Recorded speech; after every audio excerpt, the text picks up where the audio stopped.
वैसे हमारी नजर में अल्लाह सबसे सुप्रीम है, परमात्मा,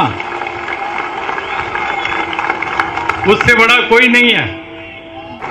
ला इलाहा इल्लल्लाह, जो हमारा मकसद है, हमारा मतलब है, एक अल्लाह से, ईश्वर से दूसरा नहीं हो सकता, तीसरा नहीं हो सकता, उसी की इबादत हम करेंगे। और ये बिल्कुल साफ होना चाहिए कि उस अल्लाह का कोई बेटा नहीं है, कोई भतीजा, कोई दामाद और कोई नहीं है, एक है अल्लाह। और जब हम अपने पैगंबर को याद करते हैं, इस्लाम में पैगंबर इस्लाम को, हजरत मोहम्मद साहब सल्लल्लाहु अलैहि वसल्लम, तो हम साफ शब्दों में कहते हैं रहमतुल लिल आलमीन, रहमतुल लिल मुसलमीन नहीं। इसलिए सारी दुनिया और उसके लिए करुणा, उसके लिए दया, उस पैगाम को लेकर के जो लोग सारी दुनिया में, इसलिए इस्लाम खाली मुसलमानों का नहीं है, पूरी इंसानियत का मजहब है। और इस नाते से मुझे आपने अपने बीच में बुलाया, इतनी बड़ी इज्जत दी, मैं बहुत मशकूर हूं आपका, और आपके इंतजामात से बड़ा मुतासिर हूं। मुझे बहुत खुशी हो रही है कि आप लोग तो आए, मेरी बहनें, मेरी खवातीन इतनी बड़ी ताकत से आई हैं, ये पहली बार मुझे दिखाई पड़ रहा है।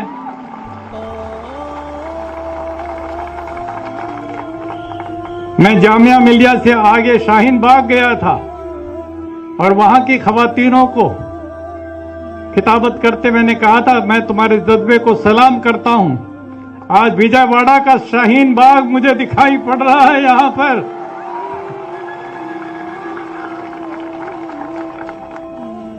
मैं बहुत इज्जत के साथ आप लोगों का इस्तकबाल करता हूं, हमारी खवातीन, हमारी बहन, भाई, सबका। और मैं उम्मीद करता हूं कि हमारी एकता, दलित की एकता, आदिवासी की एकता, पिछड़ों की एकता, और ये रंग लाएगी आगे आने वाले दिनों में। और एक इनकलाब उठेगा इस धरती के ऊपर से, इनकलाब उठेगा जुल्म के खिलाफ, बांटने वालों के खिलाफ, तोड़ने वालों के खिलाफ। और इस उम्मीद से हमें अपने कदम को आगे से आगे बढ़ाते जाना है।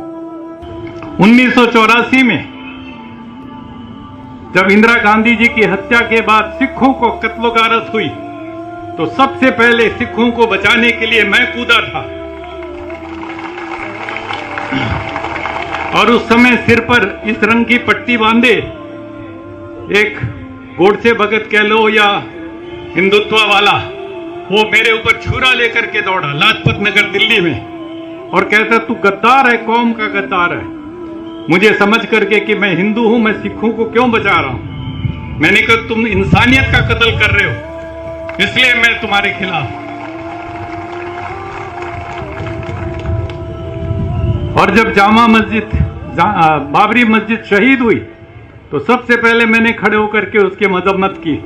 तो मैंने कहा ये बिल्कुल गलत काम हुआ है, हमारे देश के संविधान के स्पिरिट के साथ धोखा हुआ है। और उसके पूरी की पूरी यूट्यूब आप लोग सुनिएगा, देखिएगा जो मुझे कहना है बाबरी मस्जिद के बारे में।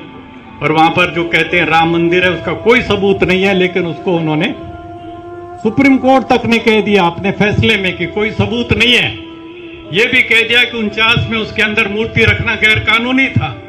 यह भी कह दिया कि वहां पर उसको गिराना, बाबरी मस्जिद को, गैर कानूनी था, जुल्म था। ये सब कहने के बावजूद उन्होंने वो उन्हीं को सौंप दिया। ये कैसा सुप्रीम कोर्ट है, हमारी समझ में नहीं आया। लेकिन अब हमें उम्मीद है आने वाले दिनों में जब इसके ऊपर बहस होगी, इन कानूनों के ऊपर, तो कम से कम कुछ इंसाफ की हम उम्मीद जगाए बैठे हैं, देखते हैं कितना मिलेगा। लेकिन सुप्रीम कोर्ट ही सुप्रीम नहीं होता। वैसे हमारी नजर में अल्लाह सबसे सुप्रीम है, परमात्मा, उससे बड़ा कोई नहीं है।